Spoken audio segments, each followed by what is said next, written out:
awesome, delicious, outrageous art lesson? Well, I am so excited today because we get to learn about clay and pop art. First of all, what is pop art? Pop art stands for popular art. And it basically was a movement that started in the 70s where artists began to make artwork that were of things that were iconic or had great attention or devotion, like cupcakes. I love cupcakes. So today we're going to be learning how to make a sculpture, and our goal today is that you will understand how to use clay to use the slab, pinch, and coil technique to make a sculpture out of clay. Our sculpture, we want it to be a cupcake, and we want it to be something that we can really use. When you make something that you can really use, it's called utilitarian. We also want to use the element of art texture, and we want to be creative, neat, colorful, and complete. So a sculpture is a three-dimensional work of art, and we want our sculptures to be as neat and creative as possible. So the first thing we need to do is gather our supplies, and clay can be really messy. Clay is a special kind of mud that comes from the ground. We're using a white earthenware clay, which actually looks gray when it's wet. When this clay is wet, it's very soft, and the first step you're going to do is take your piece of clay and break it into two pieces. The first piece is going to be your pinch pot. The bottom of the cupcake is obviously your pinch pot.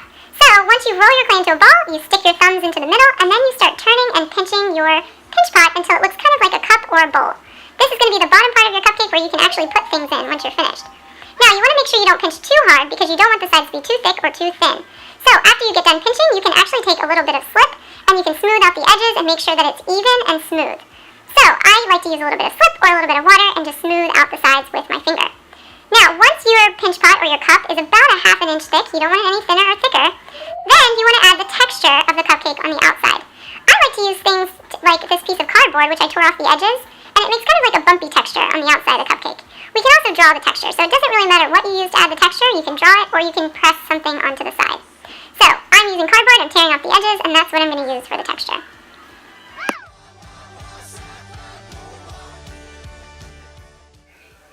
Once the bottom of your cupcake or your pinch pot is finished, then you can set it to the side and get another piece of clay and start working on the top or the lid of your sculpture. I like to break my other piece in half and roll it into a ball. That ball is going to be a slab. A slab is like a flat piece of clay, but you don't want it too thick or too thin. So once again, about a ½ inch is the perfect thickness for the lid of your cupcake. And you can also lay it on top of your cupcake or pinch pot to measure it to make sure it fits. Now for the really tasty part, the icing. The icing, we're going to be using a technique called the coil technique. A coil is like a long tube or snake, and you need a really long coil for your icing.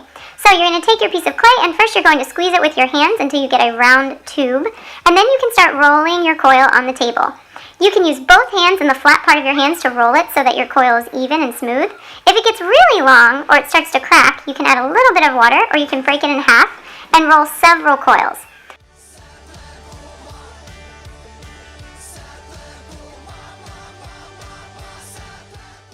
Now for the really important part. Anytime you join pieces of clay, you have to do something called slip and score.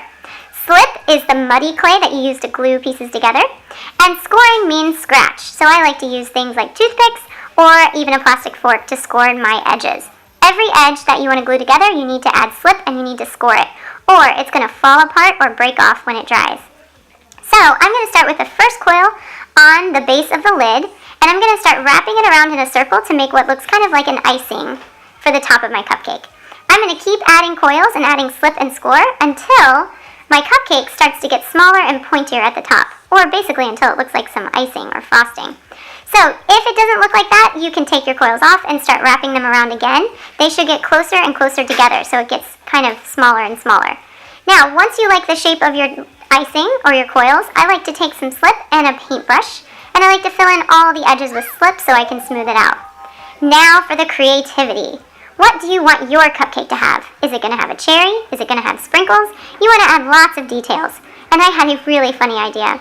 I thought I would give my cupcake a face because I just so happen to think it looks kind of like a certain emoji that I think is really funny. So I'm adding little eyes and a mouth, sprinkles, a cherry. Just make sure, you can add anything you want, just make sure that you use slip and score to glue all of your pieces together.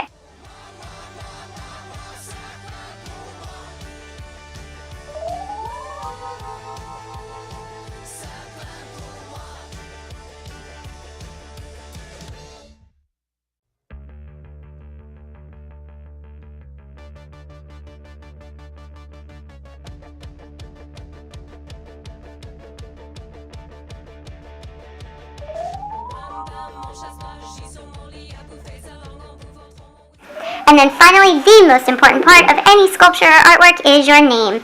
You have to write your name with a toothpick on both the top and the bottom piece of your cupcake. Once you do that, you can leave it out to dry, and once the clay is dry and hard and turns bone dry, then you get to paint it with glaze. So, good luck making your awesome cupcake sculptures. I know they're going to turn out amazing. Have fun!